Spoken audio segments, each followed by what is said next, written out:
حضرت عیسیٰ علیہ السلام نے بنی اسرائیل کے سامنے اپنی نبوت اور معجزات کا اعلان کرتے ہوئے یہ تقریر فرمائی جو قرآن مجید کی سورہ عمران میں ہے۔ وہ رسول بنی اسرائیل کی طرف یہ فرماتے ہوئے آئیں گے کہ میں تمہارے پاس تمہارے رب کی طرف سے نشانی لایا ہوں کہ میں تمہارے لیے مٹی سے پرندے کی صورت بناتا ہوں، پھر اس میں پھونک مارتا ہوں تو وہ فوراً اللہ کے حکم سے پرندہ بن جاتی ہے، اور میں شفا دیتا ہوں مادرزاد اندھے اور سفید داغ والے کو، اور میں فوت شدہ کو زندہ کرتا ہوں اللہ کے حکم سے، اور تمہیں بتاتا ہوں جو تم کھاتے ہو اور اپنے گھروں میں جمع رکھتے ہو، بے شک ان باتوں میں بڑی نشانی ہے اگر تم لوگ ایمان رکھتے ہو۔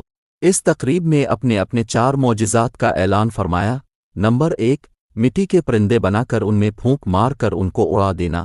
نمبر 2، مادرزاد اندھے اور کوڑی کو شفا دینا۔ نمبر 3، مردوں کو زندہ کرنا۔ نمبر 4، اور جو کچھ کھایا اور جو کچھ گھروں میں چھپا کر رکھا اس کی خبر دینا۔ جب بنی اسرائیل نے یہ معجزہ طلب کیا کہ مٹی کا پرندہ بنا کر اڑا دیں تو حضرت عیسیٰ علیہ السلام نے مٹی کے چمگادڑ بنا کر ان کو اڑا دیا۔ حضرت عیسیٰ علیہ السلام نے پرندوں میں سے چمگادڑ کو اس لیے منتخب فرمایا کہ پرندوں میں سب سے بڑھ کر مکمل اور عجیب و غریب یہی پرندہ ہے، کیونکہ اس کے آدمی کی طرح دانت بھی ہوتے ہیں اور یہ آدمی کی طرح ہنستا بھی ہے، یہ بغیر پر کے اپنے بازو سے اڑتا ہے، اور یہ پرندہ جانور کی طرح بچہ جنتا ہے اور اس کو حیض بھی عطا ہے۔ مادرزاد اندھوں کو شفا دینا۔ روایت میں ہے کہ ایک دن میں 50 اندھوں اور کوڑیوں کو اب کی دعا سے اس شرط پر شفا حاصل ہوئی کہ وہ ایمان لائیں گے۔ مردوں کو زندہ کرنا۔ روایت میں ہے کہ اپنے 4 مردوں کو زندہ فرمایا، ایک اپنے دوست کو، نمبر 2 ایک بڑھیا کے لڑکے کو، نمبر 3 ایک عشر وصول کرنے والی کی لڑکی کو، نمبر 4 حضرت سام بن نوح علیہ السلام کو۔ عازر یہ حضرت عیسیٰ علیہ السلام کے ایک مخلص دوست تھے۔ جب ان کا انتقال ہونے لگا تو ان کی بہن نے اب کے پاس قاصد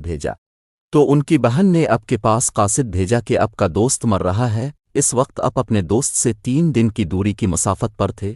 عازر کے انتقال دفن کے بعد حضرت عیسیٰ علیہ السلام وہاں پہنچے اور عازر کی قبر پر تشریف لے گئے اور عازر کو پکارا تو وہ زندہ ہو کر اپنی قبر سے باہر نکل آیا اور برسوں زندہ رہے اور صاحب اولاد بھی ہوئے۔ بڑھیا کا بیٹا یہ مر گیا تھا اور لوگ اس کا جنازہ اٹھا کر اس کو دفن کرنے کے لیے لے جا رہے تھے۔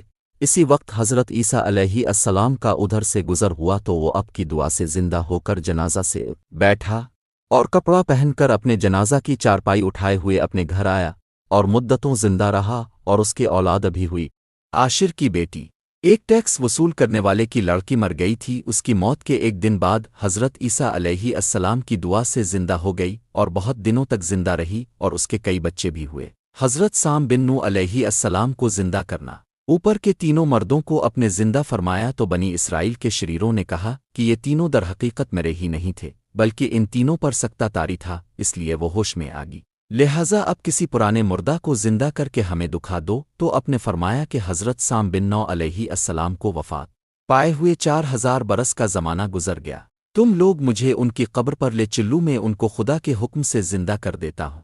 تو اپنے ان کی قبر کے پاس جا کر اسم اعظم پڑھا تو فوراً ہی حضرت سام بن نوح علیہ السلام قبر سے زندہ ہو کر نکل آئے اور گھبرائے ہوئے پوچھا کہ کیا قیامت قائم ہو گئی؟ جب حضرت عیسیٰ علیہ السلام بچوں کی تلاش میں بستی کے اندر داخل ہوئے تو بنی اسرائیل نے اپنے سب بچوں کو ایک مکان کے اندر چھپا دیا اور کہہ دیا کہ بچے یہاں نہیں ہیں۔ اپنے پوچھا کہ گھر میں کون ہے تو شریروں نے کہہ دیا کہ گھر میں سور بند ہیں، تو اپنے فرمایا کہ اچھا سور ہی ہوں گے۔ چنانچہ لوگوں نے اس کے بعد مکان کا دروازہ کھولا تو مکان میں سے سور ہی نکلے۔ اس بات کا بنی اسرائیل میں چرچا ہو گیا اور بنی اسرائیل نے غیظ و غضب میں بھر کر اب کی قتل کا منصوبہ اور پلان بنا لیا۔ یہ دیکھ کر حضرت عیسیٰ علیہ السلام کی والدہ حضرت بی بی مریم آپ کو ساتھ لے کر مصرف کو ہجرت کر گئی۔ اس طرح اب شریروں کے شر سے محفوظ رہے۔